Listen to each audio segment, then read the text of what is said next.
Ladies and gentlemen, please welcome your moderator, John O'Sullivan. Please welcome Minister Anna Maria Anders, Lee Edwards, and President Václav Klaus. And I think the Vice President.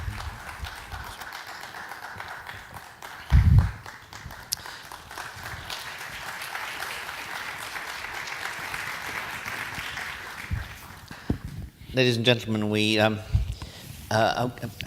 have before us an extremely interesting panel which has been provoked by an extremely powerful and interesting speech. And I would like to, I don't need, I think, to introduce either President Klaus, who's just spoken, or Lee, who's spoken earlier, but perhaps I could just welcome in particular Anna Maria Anders, who is here today. And she represents her country as a senior diplomat, a kind of ministerial diplomat for dialogue throughout the world and throughout Europe. But she's also, I think, like Paula Dobriansky in the earlier panel, she represents something important as well, and that is that the end of the Second World War and the betrayal of Poland at Yalta left a great number of Poles in Western Europe and in the United States, just as the Hungarian Revolution in '56 meant the expulsion of a large number of Hungarians who came to all over the world, but particularly to Western Europe and the United States. And their significance, the significance of these communities in our countries during the Cold War, in my view, can't really be overestimated. I went to school with boys with Polish names, the sons of Polish soldiers and flyers, and it's true to say, I think, that in the 50s, the 60s, and the 70s, and maybe later, somebody on the left could not plausibly mount a defense of the Soviet Union or of its allies if there was a Hungarian or a Pole or a Czech in the room. They were, simply by being present at a dinner party or a conference, they were a rebuke to appeasement or to moral equivalence. And so I'd like to welcome you particularly today here. Now, having said that, I think we have to begin our discussion by asking first Anna Maria and then Lee to respond to the remarks of President Klaus, because they were powerful, but they were pessimistic. They recognized great achievements, but described a world in which those achievements were decaying or had been overthrown. And I think we have to deal with that first, and we'll go on to other questions, of course. But perhaps I could ask Anna Maria for a response. Well, I think let me begin by saying how grateful I am to have this opportunity to be here today. I think the timing of this conference is particularly fruitful since Poland is so much in the news due to our president's visit here in Washington last week. Ironically, the situation is similar at a time when we're talking about allies between the United States and Poland. We're thinking back on President Ronald Reagan and the Pope. As John said, I was born in the UK when John Paul II was elected. I was in Paris, France. When Ronald Reagan was elected, I was in Paris, France. I was then only a British national. So many years later, I am an American citizen. I married a US colonel, and I'm also a Polish citizen, and the last 3 years I am a Polish politician. I think the situation is similar. I think the thing that for me is the most important, and I have heard very many important comments here this time, is the lack of the knowledge of history. I am appalled, traveling around the world, how little is known about history. I am appalled about the fact that so little is said about communism. We hear the word communism, I don't know how many times here today. We're not hearing that. We're not hearing that, and it's not just about the young people. It is the older people. I am stunned that there are people in the United States of a certain age who don't even know that Germany invaded Poland in 1939. let alone the deportations from Poland, 1.3 million people that were deported to Siberia. And my father, I am honored to say, saved 120,000 people by taking them out of Siberia, many of whom are still alive. Their offspring is alive all over the world. I have taken this conference very seriously because I'm my father's daughter. He was probably one of the most staunchly anti-communist people of note in latter years.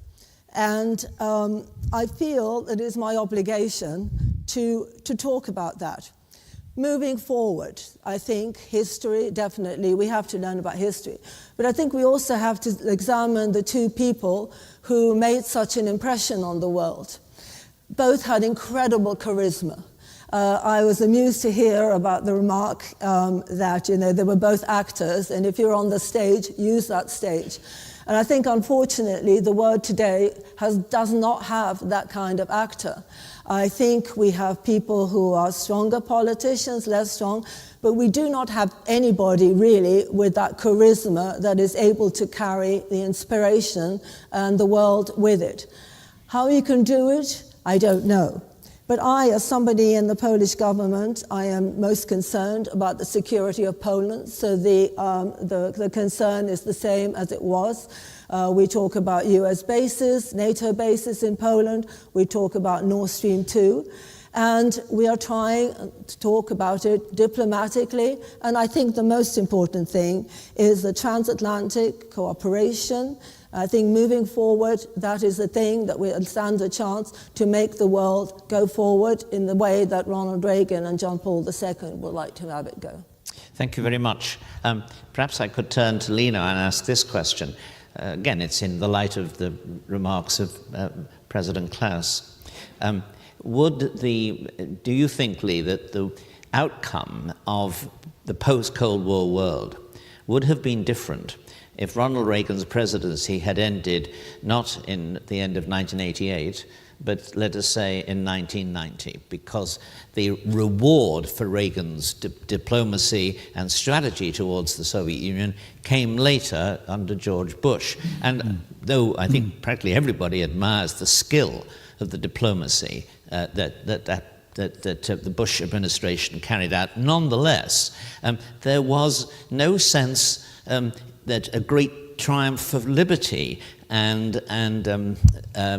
the freedom of Western society had been achieved. We played it down. Would it have been different? Well, I think that even in America and certainly in Eastern and Central Europe, there was jubilation. There was not just dancing and champagne toasts on the top of the Brandenburg Gate and the Berlin Wall, but elsewhere as well. Who can forget Leonard Bernstein conducting Beethoven's Ninth Symphony, and with that magnificent thing, Ode to Freedom, not just Ode to Joy. So I think that there was a very explicit celebration at that time. But getting to the question of how to respond to the president, let me put it to you this way. I think there are certain lessons to be learned from this partnership, this alliance that we've been talking about all day. And I'd like to set them out, if I will, briefly. Number one, ideas matter. They do matter. And that it's not just a question of power for power's sake. It is not just a question of dealing and bowing down to realpolitik, but that ideas matter. And that made a difference in the minds of both Ronald Reagan and also John Paul II. Number two, friends and allies matter. You can't do it alone. And both Reagan and John Paul II realized that it cannot be just one single power, even the great mighty United States of America. Friends and allies matter. Three, this has almost been a day-long mass in one sense. With the very real presence of the Father, the Son, and the Holy Spirit. In other words, God matters. And that was certainly one thing which came out very, very clearly in this. It mattered to Reagan, it mattered to John Paul II, and and mattered to so many of the people around them. 4, morality matters. Both Ronald Reagan and John Paul both understood that what was involved here was a moral struggle, and that there was not a moral equivalence between East and West, between the Soviet Union and the United States, between the forces of democracy and the forces of communism. 5, and I think this perhaps is the most important, leadership matters. You must have the right leaders. You must have men and women who dare to speak out against tyranny and Big Brother. You must have leaders who are both charismatic and courageous, and who are driven by not just their own place in history, but trying to change history for everyone. And I think those 5 lessons of ideas, friends, God, and leadership and morality can lead us to a way forward, and perhaps leaven a little bit the pessimism from President Klaus. Then I'm bound to ask the question. I'm about to ask the question, if that is the case, how have we reached our present condition as described by President Klaus? In other words, do we not have those things now? Do we not have, for example, God, in the sense that when the European Union was drafting a constitution, there was a long debate about whether to include in God, but not only God, but the contribution of Christianity to European history in the preamble, and it was decided not to. Now, it turned out the Constitution was defeated in an election, so that never became a live issue, so to speak. But it's a very revealing moment, isn't it? Yes, it is, but I think also you recall what Václav Havel said, and talking about in the Parliament address, the UE Parliament, he's talking about looking back. If we really want to talk about the right kind of Europe for the future, he said, it must be a Europe which looks backwards to Western civilization. And that includes the Romans, the Greeks, the Jews, antiquity as far back as we possibly can. I think that we can learn lessons from that, and I think we can learn lessons from that by looking to all the way to Poland. Certainly, the role of a being, a transcendent being, is very much apparent. If we look to Hungary, if we look to the Czech Republic, as I think you said earlier, Mr. President, that there is a very real religious, I won't say fervor, but presence there in the Czech Republic, and I think elsewhere as well. I think if you look and take a look, John, at these 5 conditions, these 5 lessons, that yes, some are weaker, some are stronger, but they do exist and they will come about with the right leadership. I think that's key. I think that's the most important thing. You must have the right leaders to make these come about. I have one point before we go to President Klaus, and that is that at the end of the Cold War, it was agreed in the United States that everyone had been responsible for the victory. The Republicans and Democrats, left and right. Now, that was certainly true for the period of Truman to Kennedy, and even arguably to LBJ. But it doesn't seem to have been, to me at least, quite so true for the period after 1968. When, along with other institutions, the Democratic Party fell under the sway of 68ers, and the same developments occurred in Europe. So that at the end of the Cold War, people were claiming credit for a victory for freedom and liberty, which many of them had been, at the very least, members of the peace movements, for example, ambiguous about the struggle. And didn't that agreement, in a sense, not to be honest about how the war had been won and by whom, doesn't that disable some of the peace now? And isn't that partly responsible for the disappointing developments that have occurred in Europe since then? Well, you know, John, I'm an optimist. I'm a Reagan optimist. I always have been, always will be. If that were the case, we wouldn't have a memorial to the victims of communism just a couple of blocks from here. I worked at that for 20 years.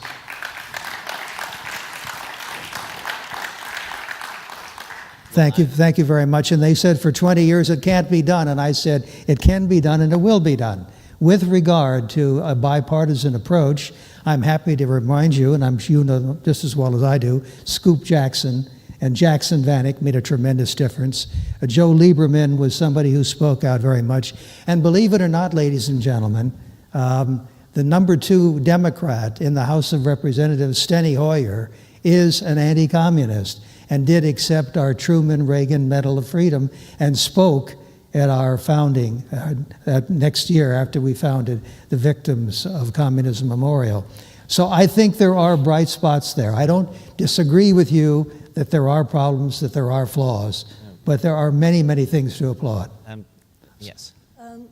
I just wanted to say that everybody was so busy patting each other on the back for the victory over the Cold War that nobody actually saw the next hurdle coming. And it was, Poland was treated as, you know, somebody who was overreacting when we were talking about Russia, when we were talking about Putin. It was the Crimean War that actually, not the war, but, you know, the takeover of Crimea that made the world wake up. And really, in the United States too, there was a reduction in arms. We're only now beginning to pick up from then. Everybody felt that the whole Cold War was over forever. We are, well, I don't know, are we in a Cold War now? We're certainly not in a friendly situation. But I think we have not been able to prepare. I think that is the real problem. President Klaus, important moment in the post-war world occurred in 2009, when I think 22 distinguished European intellectuals and political leaders sent a message to the U.S. administration, then under the control of President Obama, in a sense appealing for a greater U.S. commitment to not Europe as a whole only, but also particularly to Central Europe, where, as they said, America had some of its strongest allies. And that was that appeal was in effect ignored. Now, in your view, what should the American government have done? And particularly, do you see a gradually declining interest between in Europe from the US, and particularly, how does your pessimism stand up against these optimists? First, I really don't accept the label of being a pessimist. You know, this is absolutely untrue, and I would strongly differentiate a pessimist from an realist, and I am absolutely sure that my approach is realistic. I am not an advocate of daydreaming. I am not an advocate of wishful thinking, and therefore I always try to be realistic. This is my first point, which I would like to stress. Your last point was about what should be my advice, my recommendation to the United States. John, we understood that we should give advice to us, to ourselves. We shouldn't pretend to be clever enough to give advice all over the world, and therefore I am not recommending anything to the United States of America. That's my point. As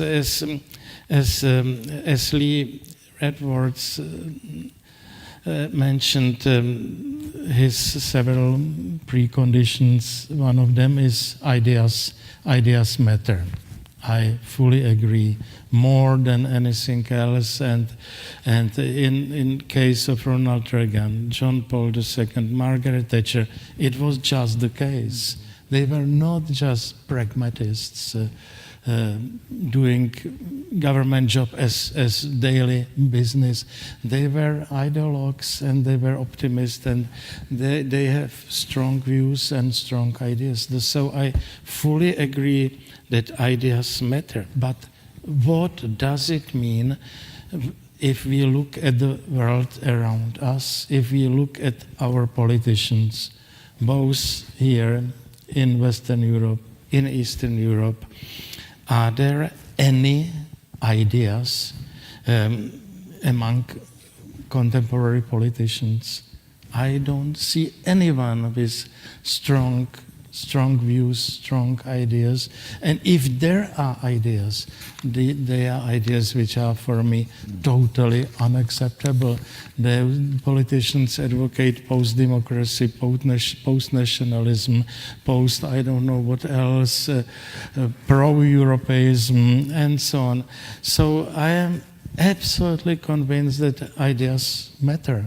More than anything else. In this respect, I am an idealist, definitely. But I am afraid that there are no great ideas among the current politicians. So that's my pessimism, and therefore I don't see some hopeful tomorrows or days after tomorrows. Who will do it? Excuse me, to be that realistic. Well, let me say that I want to come back to break that down into several areas. But Anna Maria, you want to come in? So let me put my American hat on for a minute. I am a Polish politician, but I'm a US citizen. And I feel since I'm a US citizen, perhaps I can give some advice to the US government. I think that the US government, the United States, has to make sure that Europe is safe. An unsafe Europe is trouble for the United States because Europe is unable to cope on its own. We've seen through history. We've seen it in 1995 in Bosnia. The United States had to step in. And we've seen it obviously in the Second World War. So I think we cannot run the risk. The alliance between the United States and Poland is very, very good. The alliance between the United States and the rest of Europe at the moment is not that good. The relationship between Poland and the rest of Europe is not that good. I think we need another Ronald Reagan, we need another John Paul II, we need another Margaret Thatcher and another Gorbachev to make this happen because we don't have the right players at the moment. We talked a lot about transatlantic alliance. I was at the CEPA conference the other day. Absolutely. But at this moment, I have more faith in a transatlantic alliance than I have in a European alliance because all the countries in Europe are divided. Until Europe can work together, we cannot unite, and it's very, very important. I'd like to come back to all of those points quickly. If we're talking about a lasting legacy, the legacy would, let's break it down into economics, religion, we're talking about the Pope as well as Reagan today, and politics, and in particular democracy. But let's deal with religion first in a way, because no one on the panel here is a theologian.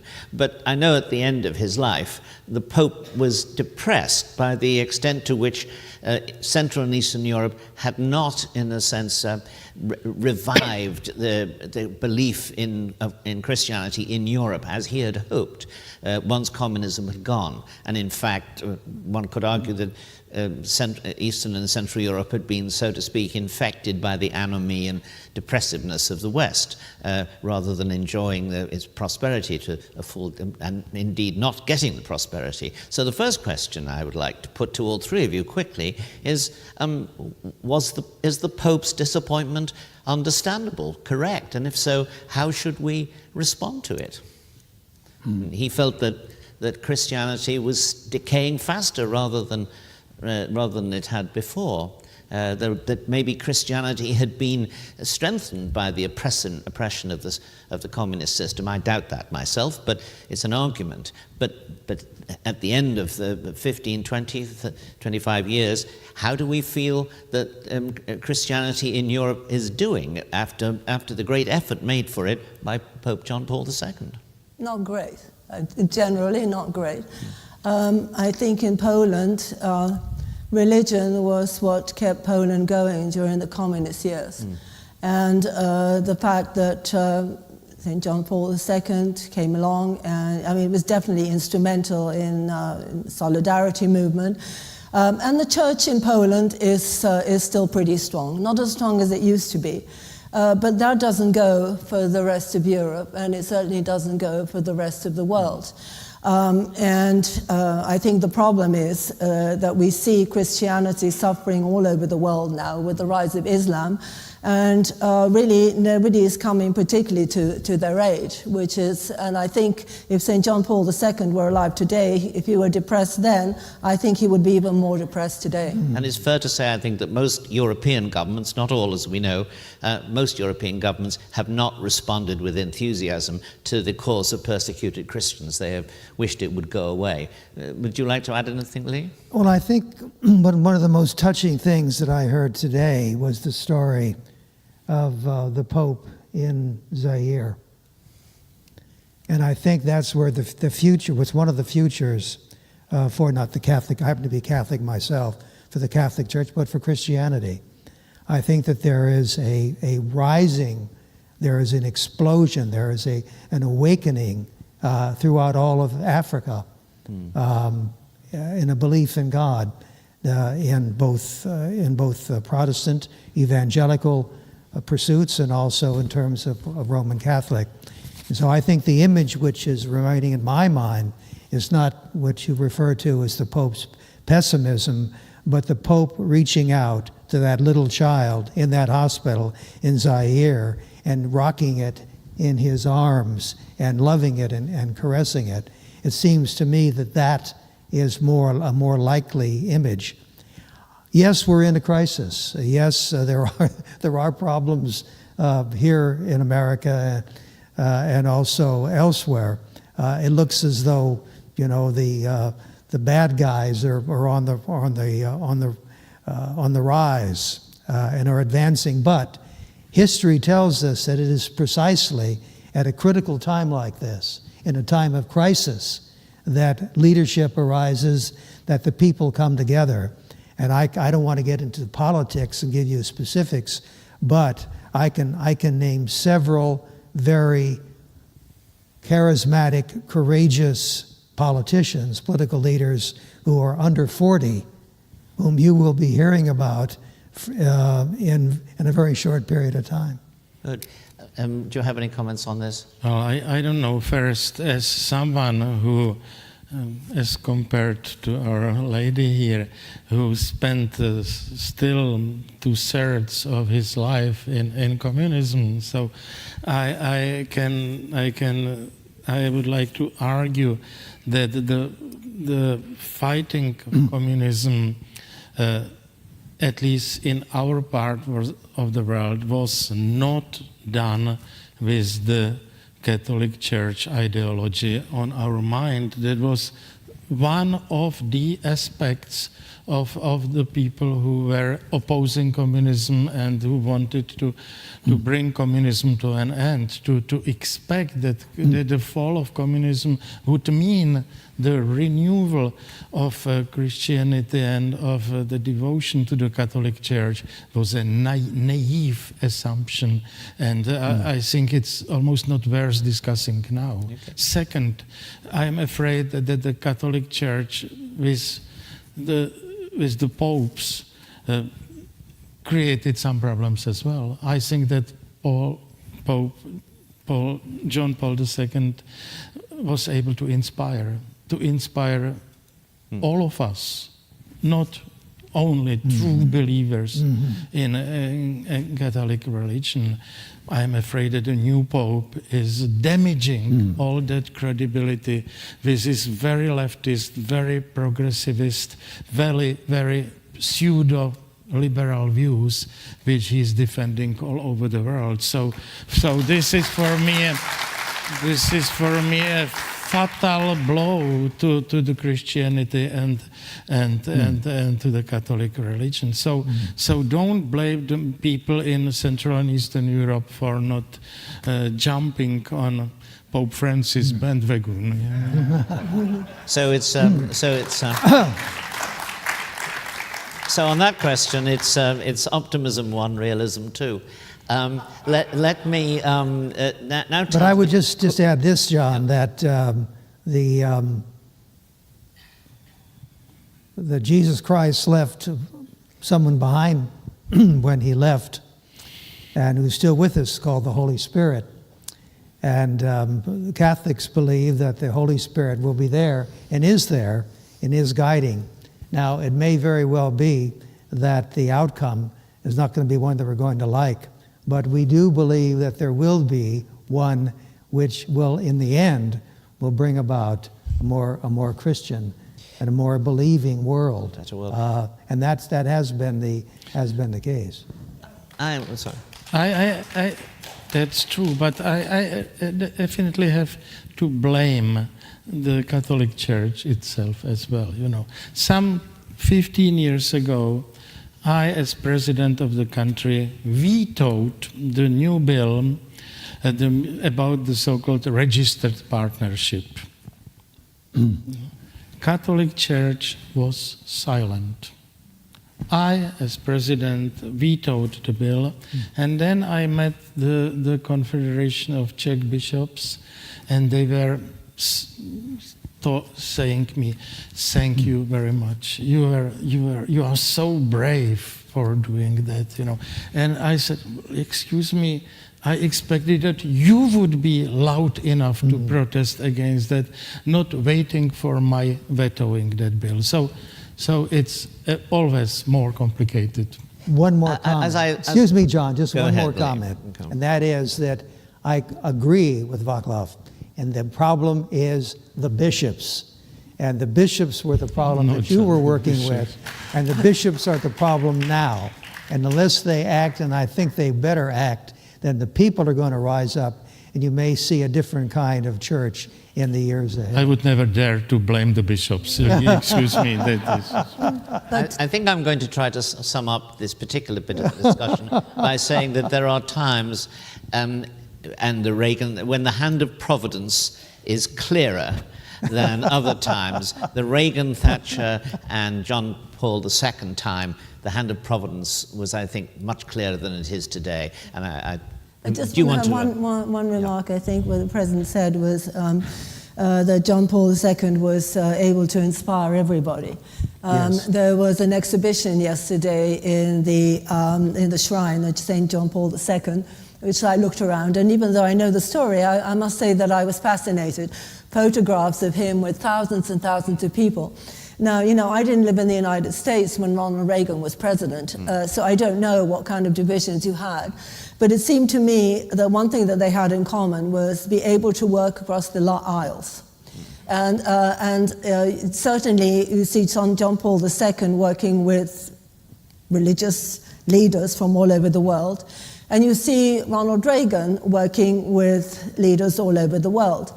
I think this is a problem. This is a problem which certainly exists in Poland. It exists here in the United States. So I think apart from the fact that we need a leader who's charismatic, I think we really do need a leader who is able to work with everybody. Thank you. Now, we don't have a great deal of time left, so I'd like to sort of hurry the debate along and bring in the question of economics, in which, President Klaus, you have great experience as a man who was very successful in reviving, transforming and reviving the economy of Czechoslovakia. Let me ask you this. At the moment, the record of growth of unemployment and generally of initiative, economic initiative in Western Europe in particular, is rather weak. And it doesn't seem to be doing particularly well. Furthermore, you have the problems associated first with the 2008 crash and secondly with the euro. So is the optimism, economic optimism of the first 10 or 15 years of the post-Cold War world now vanished, or not the optimism, but the prospects for a better economic future? I feel very optimistic about Poland. I think that we don't have the positive narrative from Poland. Poland is, the GDP is going up, Moody's ranking it higher. We don't have a problem with the economy. We have a problem with the media. We have a problem with the message getting across. I think in the last year or so, we really are going forward. I have been to several. It's not only that I visit Polish people around the world, but I travel with other ministers, and we have an awful lot going on in Poland. So as regards my country, I feel very optimistic. Well, it is true that Poland's record has been very good, I think, over there. But let me turn to President. Well, I must say that in the moment of the fall of communism, in the moment of our Velvet Revolution, as we used to call it in Czechoslovakia, our dream was freedom, pluralistic parliamentary democracy and market economy. As I always stress, market economy without adjectives. That was what we got now, at least in the last decade or 2 decades, is definitely not freedom, not pluralistic parliamentary democracy, and not free markets in Europe. In many respects, the European economy is as regulated, as really regulated that in the late communism, when communism was already soft and unable to be tough and to function. So for me, the economic system in Europe is very far from our dreams, and we were dreamers as well, you know. And the free markets are not there, and I'm afraid in the United States of America also not.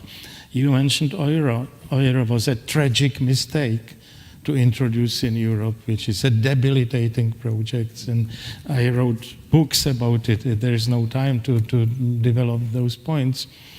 But this is the reality in our part of the world. You mentioned the rate of unemployment growing. You know, I must say that the Czech Republic has the lowest unemployment rate in Europe these days.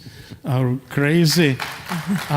almost crazy rate of unemployment is 2.6%, which is economically, for an economist, it's an unsound figure, creating pressures in the labor market. But there are differences among countries. Poland is definitely very efficiently, very cleverly using all the European subsidies, and it helped very much.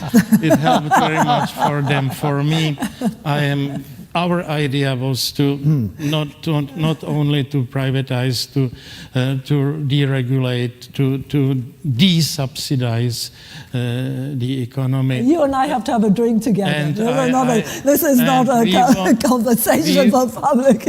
We wanted to, and we did it. We eliminated all kinds of subsidies, and to our great regret, subsidies are coming back through the European Union, something we don't want and which creates lots of problems. So that would be a different topic to speak about the economic system in Europe. My topic, I would be pleased to do it. Do you want to comment on this, Leo? No. Well, I think I can, but I won't because of time. That's a prudent decision. I would like to now turn to the question of democracy, because as we know, this is now a subject of great debate and contestation on both sides of the Atlantic. I want to suggest very briefly there seem to be 2 battles. One is the European Union and some of the, and particularly France and Germany, are critical of what's happening, as they say, in Poland and Hungary, but elsewhere too, in which they allege that courts are restricted, the media is controlled, and democratic decisions, even though there may be elections, are not really true and free and fair. On the other hand, the critics of the EU quote Ralph Dahrendorf, a former commissioner, who said that if the EU tried to join the EU, it wouldn't be accepted because it didn't meet the democratic criteria. And therefore, the charges against Poland, Hungary, and other countries fall by the wayside because they're not made by a democratic institution. So I want to ask you, Anna Maria, you first to respond. I knew you were going to ask me first. Let me go back to a conversation that I had with Senator McCain when the government changed in Poland. He and a number of other senators sent a letter to Poland saying they were worried about democracy, they were worried about the Supreme Court, and so on and so forth. I met him several months after that letter, and I said, well, Senator, why would you say this? Well, he says this and this and this and this. And I said, well, where are you getting your information from? He says, well, I only ever get one-sided information.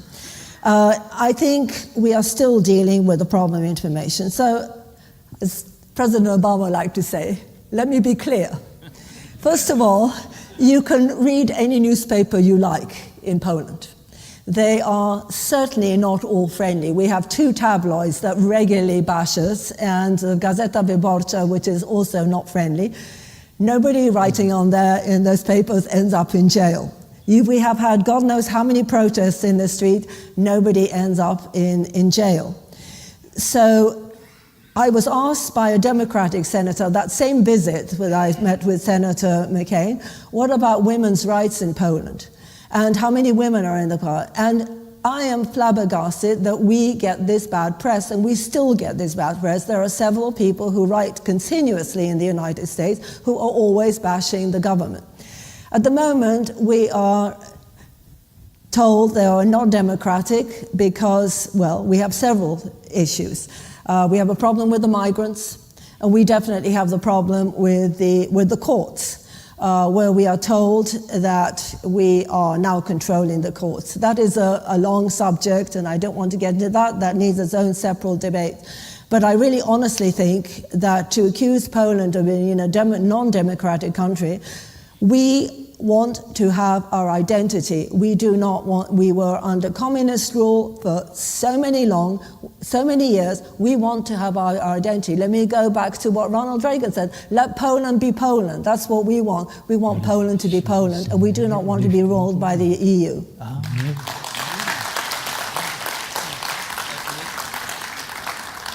You know, John, what is so hard for me to figure out is that people keep criticizing Hungary and Poland for all of these anti-democratic measures which they're allegedly carrying out.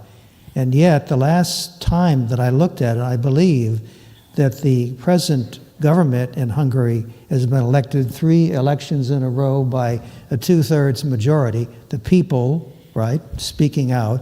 And I believe in Poland, at least the last election, at least the last several elections, the same way. So the people are voting democratically, providing majorities. The government is moving ahead, and isn't that democracy in action? So perhaps we Americans shouldn't be quite so quick to criticize our friends and allies over there, and just let them go about their business as their people seem to want to do. Of course, one of the charges is that in these countries, the great majority of newspapers, particularly in Hungary, it is said, are under all support one party, which I think could never happen in the United States. Professor Klaus? Talking about the EU, I have a real problem, because it was me, as Prime Minister, who sent a letter to Brussels in January 1996 asking for membership in the EU. And it was me who, in April 2004, as president of the country, signed the entry into the EU. There was no other chance for an ex-communist or post-communist country. We had no chance to do it differently. We didn't have the luxury of being an independent Switzerland. We didn't have the luxury of being an island close to Europe as Great Britain. So we couldn't afford, we were in the heart of Europe, surrounded on all sides by EU members, so we had no other chance. Nevertheless, I am, since the very beginning, someone who opposes the wrong idea of European unification. I am very much in favor of European integration, which was the beginning of the European process. Unification is a post-democratic concept which I can't agree with. So my idea, I was applauding Brexit decision, and I think either the countries would leave the EU or the EU would undergo a radical, systematic transformation, a real substantial change. Otherwise, the EU has no future. I'm sorry. I'm sorry. There are two representatives of the Czech embassy here, so I am sure they are already now reporting it to the Czech Ministry of Foreign Affairs what I am saying here. I think we now have 3 minutes to go. I'm going to ask you a question about one of the issues of the day, populism. That is now a major force in Europe which is growing in importance. Is populism a dangerous threat to democracy on the one hand, or is populism instead a democratic response to the fact that remote elites have been imposing policies on the European countries which the people don't want and which they're now rebelling against and going to populist parties for it? And the second half of that question is, if Reagan and Thatcher were here today, it wouldn't really apply to the Pope, would they be described as populists? I think that you must make a distinction between historical populism and modern populism. Right, the people.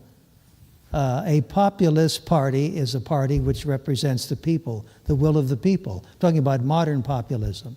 And here in America, we have had, particularly in the Republican side, we have had a string of populism since Barry Goldwater, since Ronald Reagan, since the moral majority, since the Tea Party, since even President Trump. All of that is populist, expressing the will of the people, and those populists are saying limited government, free enterprise, strong national defense, classic American ideals.